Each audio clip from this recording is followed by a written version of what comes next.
From awaytogarden.com and robinhoodradio.com, this is A Way to Garden with Margaret Roach, your weekly invitation to dig in and grow.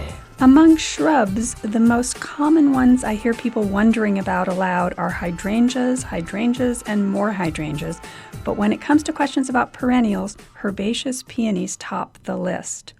To help us learn more about these extravagant, long-lived bloomers, today's guest is peony expert Jeff Jabco of Scott Arboretum at Swarthmore College in Pennsylvania. But first, these messages. Underwriting support from Timber Press, your go-to resource for books in gardening and nature. Whether you're a new gardener, a professional at the top of your field, or a reader interested in the wonders of the natural world, their books are there to help you grow. TimberPress.com. Underwriting support from High Mowing Organic Seeds, the first independently owned farm-based seed company proudly serving organic gardeners and farmers with 100% organic and non-GMO vegetable, herb, and flower seeds. HighMowingSeeds.com/awaytogarden.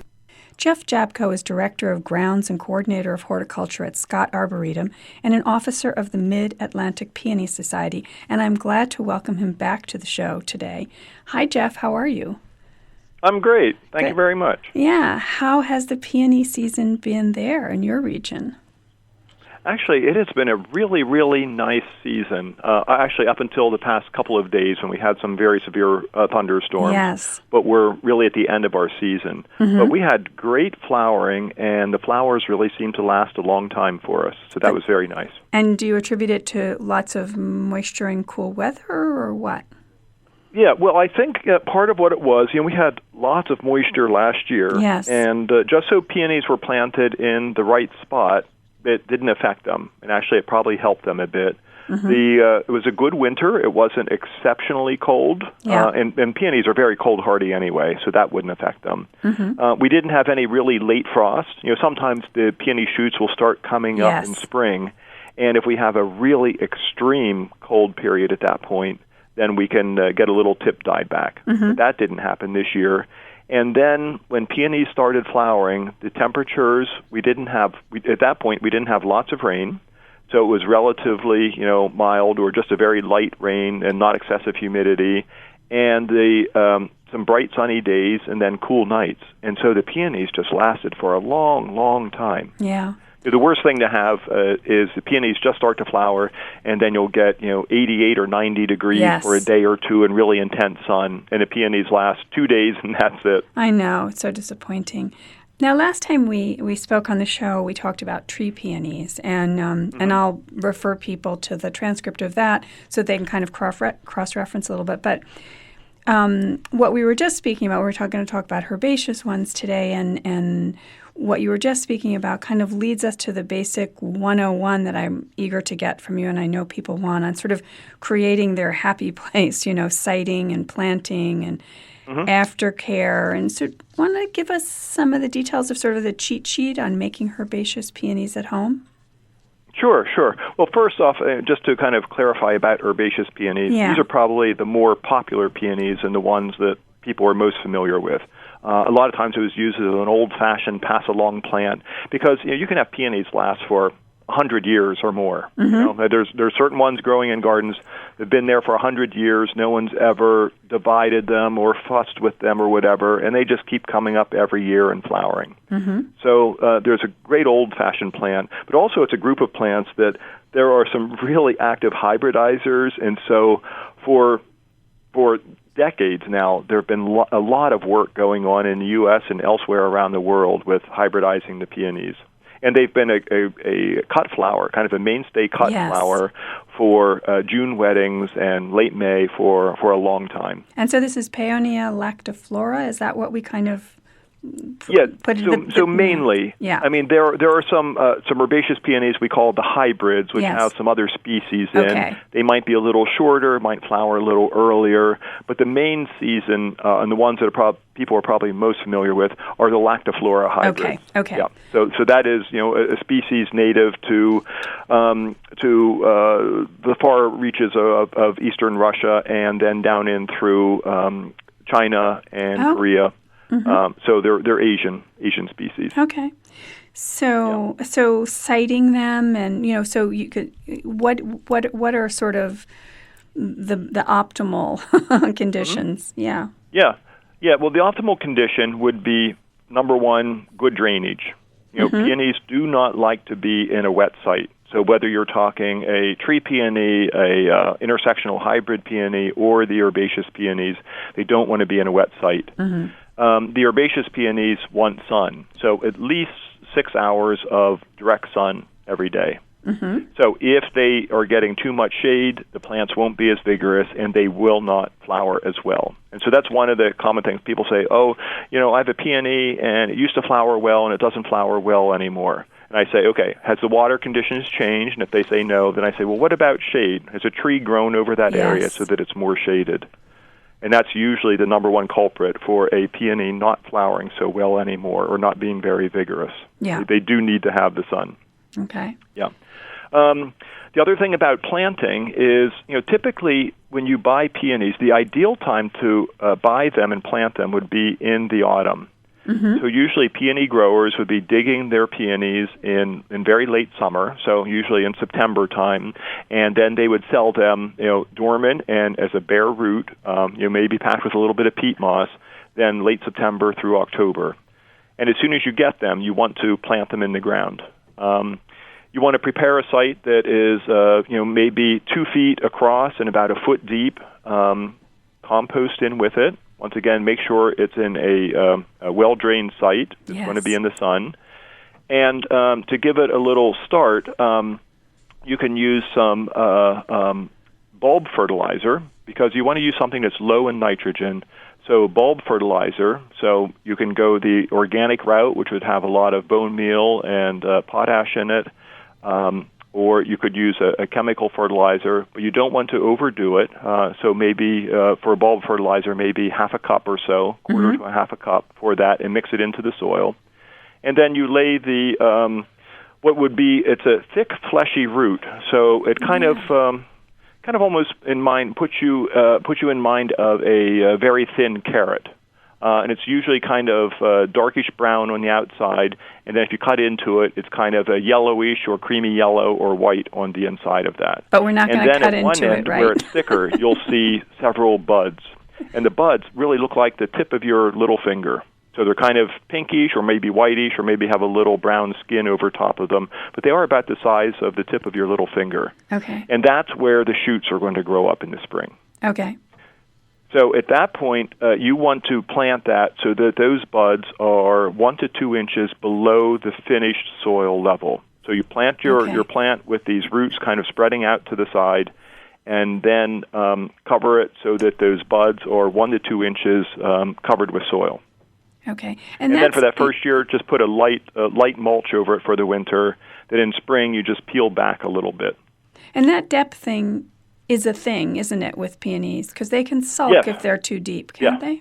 Right, yeah. So if you plant them too deep, they're going to suffer because it's too hard for the shoots to reach up to the top.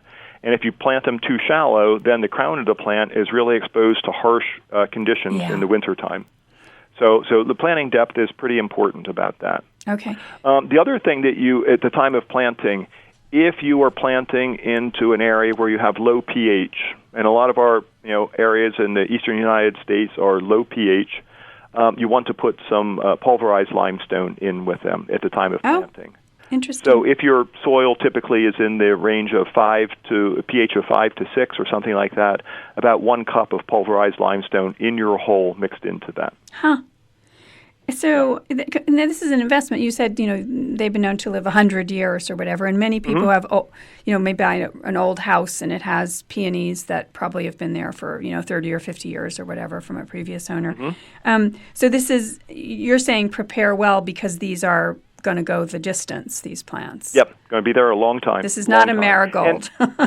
Right, yeah, exactly. And and most likely you're not going to be digging these up and replanting them. Right. I mean, you can. Once they get bigger, you can dig them up and divide them and share them, or you'll get a couple of more plants out of it. But you don't have to do that. If you do a good job of preparing the site, the peony is going to be there for a long time. And if you ensure that the tree limb doesn't grow over it and shade it. Right. Yeah. Right. Yeah, so I mean that's basically what you do for the time of planting. Now I do know that probably the most of the peonies that are sold every year are sold in the springtime, in April and May, when you see them coming up or they're in flower and the garden centers have them. And what I tell people is like, okay, you buy it because it was an impulse thing, you see it in flower, and you really want that one. So you have two choices.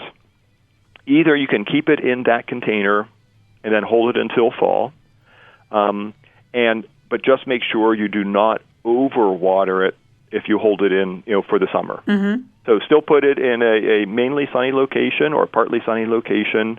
Don't let it go dry for long periods of time, but don't overwater it. And then when it would get to be September, knock it out of the pot. You can cut the stems off because they're finishing up by that point. And even if there are a few green leaves, it's not going to really give it much more energy to the root. And then knock the potting soil off that's in the pot, and then plant it just like you would if you bought it bare root.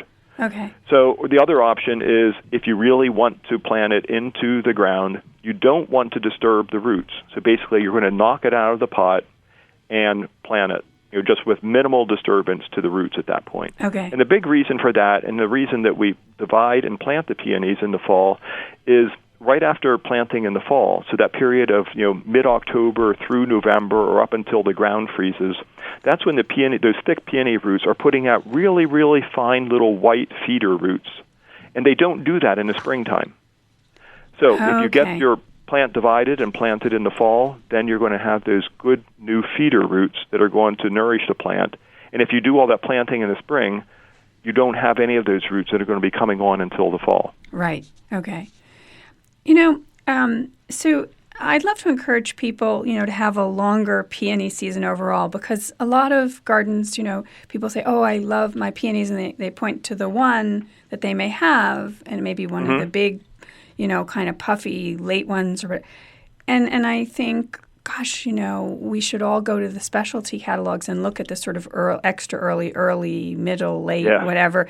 Because how long can we have, and I don't know if you want to include some of the non-herbaceous types or whoever you want to include in this. We can have peonies for a long time in our garden if we choose correctly. Right. Yes. Right. So, I just say here for our location where we are, we can have peonies start flowering in mid-April. Mm-hmm. Sometimes if it's an early year, maybe even the second week of April, but usually it'd be around the middle of April. And they're going to continue probably until the second week of June. So the main peak of herbaceous flowering is just finishing up now. Some of the etos are a little bit later, and so they kind of wrap up the season. And then there's some very late herbaceous ones that be in their peak right now too. Okay. So really, with your selection of peonies, you could go 5 to 6, maybe even 7 weeks, depending on the season. Right. If we get that hot spell in the middle of all that, then it's just going to shorten the season a little bit. Right.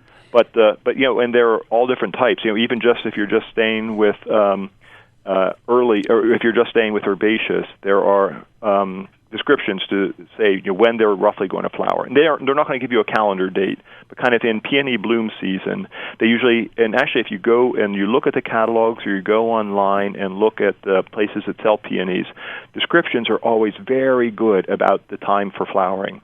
Because remember, the main reason that a lot of people started growing these was as a cut flower. Right. And so people were selling them or using them for themselves, so they wanted to have something early or something around Mother's Day or something that's going to be happening around graduation or wedding time in June or something like that. Right. So usually they're listed as very early season, and then early season, then mid-season, and then late season.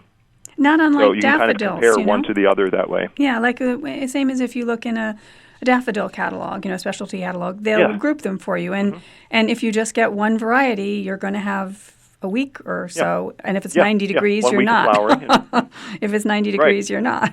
Right.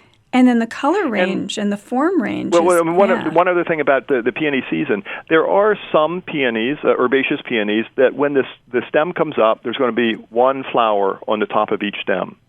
And then there are other ones where it's going to have one main flower, but then they're going to have some side shoots or side flower buds. So typically what will happen is that main flower will open up, and then a week or so later, then the side buds will open up. If you do a good job of deadheading, you don't even see the old the old large blossom, but then you have these other later ones coming. They will be a bit smaller, but they're also a week later, and it still can be a very attractive plant by selecting ones that will do that. So that's another way to kind of extend the season with the same plant. Right. By selecting ones that will do that. And I think, I mean, just what I was going to say was the forms and color range. I mean, it's not just big, puffy, fully double pink things. There's an incredibly extravagant range of flower forms and colors. Yeah. And I think probably one of the things that has done peonies more of a disservice than anything are some of these really old pass-along ones. They're beautiful, beautiful color, but you get a light shower in early May, and the blossoms just collapse to the ground. And then that's what you have the rest of the season.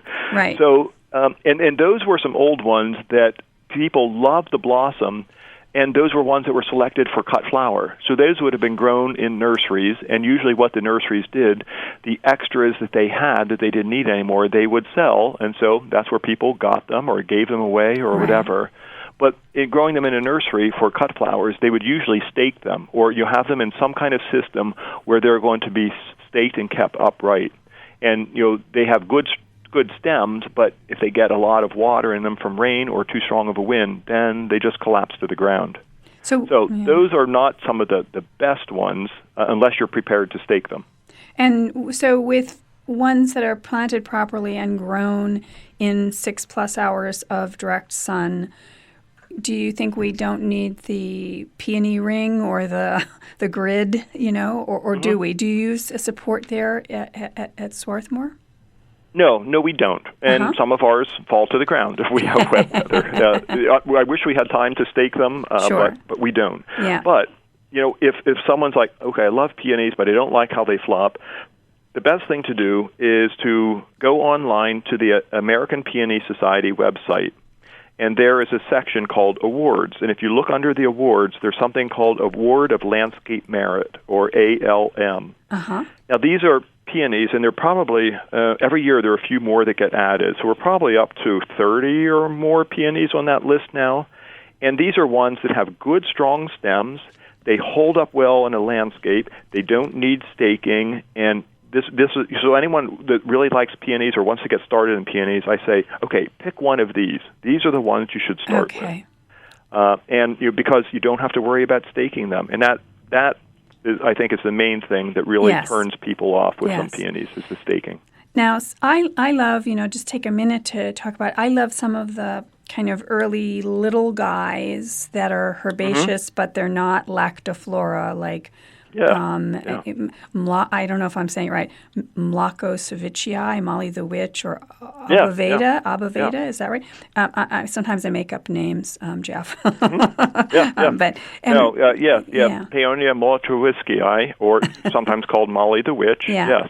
A very nice yellow-flowered peony. Yes. It's pretty rare, so it's not that easy for people to find that one. But it really is a beautiful plant, can be really, really long-lived. When it comes up, the foliage looks more like tree peony-like foliage, but it truly is an herbaceous plant. It will die back to the ground every year. And for me, that is going to flower before any of the other lactiflora herbaceous peonies are going to flower. So for me, it's flowering around tree peony time, which is a bit earlier. So usually that's late April, early May for me. So we could add to our peony palette, we could add even some of the little woodland peonies like that. The woodland peonies, very, very nice. So the woodland peony, it's a peony that wants to grow in shade. And all the other ones I've been telling you, they want sun. But the woodland peonies, and so sometimes these go by the botanical name of Peonia abovata or Peonia japonica. And depending on which botanist you listen to, sometimes it's Peonia abovata subspecies japonica. So the whole thing is really just a little difference in what the hairs on the leaf are and how tall they get. So usually the japonicas are ones that are around 20 inches tall. The abovatas are a little bit taller than that. The abovatas can be a very, very light pinkish purplish blush to the white, where japonicas are going to be white.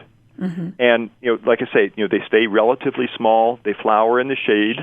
The blossom, they are a single-flowered peony. The blossoms don't last very long. I usually think if a blossom on those lasts 3 days, it's lasted a long time. Oh, but they're so beautiful. So they're very fleeting, but they're beautiful in a shaded woodland garden. Yeah, they're beautiful. And the nice thing about those, they are as easy as anything to grow from seed. I even get the seed pods are beautiful. Yes, the seed pods are gorgeous. So you have these several carpels, and when they mature in the summer, they open up, and the kind of the background of the pod where the seeds are is a bright pink, and then the seeds are this bluish black.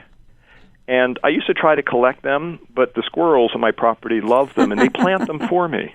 Yes, and I get self-sows. A year or two later, they pop up in the beds, they pop up in the lawn, and they pop up in the lawn before I do the first mowing of the lawn. So I recognize what they are now. It looks like a very tiny little peony leaf, and so I just, with a little trowel, pop them out of the lawn and then plant them into the garden. Yeah. Who would have thought and self-sowing so right peonies? now I have dozens in my garden now, it's just exciting. from the squirrels planting them. So in the last few minutes, I wanted to ask you about, if we go back to the floral kinds or the lactiflores, about if we want to use them as cut flowers, say we have a few that we want to put in a cutting garden area, what's the best time and way to cut them that makes them last? What's the protocol there? Okay. Great topic. And actually, our local Peony Society, the Mid-Atlantic Peony Society, just had our last official spring gathering the other night, members garden tour, and we had a peony judging. So because we were at the end of the season, we were telling people, if you want to enter some flowers into the judging, what you do is when the flower bud starts to show color, so you're going to see the petals there, but it's not open yet, just lightly squeeze it, with your two fingers, and if it feels like a marshmallow, the large campfire marshmallows you make s'mores out of? If it feels like that, that is the stage where you cut the stem, okay? So you cut it off at the length that you would want, and then you wrap it up in newspaper. You just roll it up in newspaper and put it in the refrigerator, just dried like that. Dry newspaper? And then dry newspaper, put it in the refrigerator. And then you can leave it in there for days. You can leave it in there for a couple of weeks.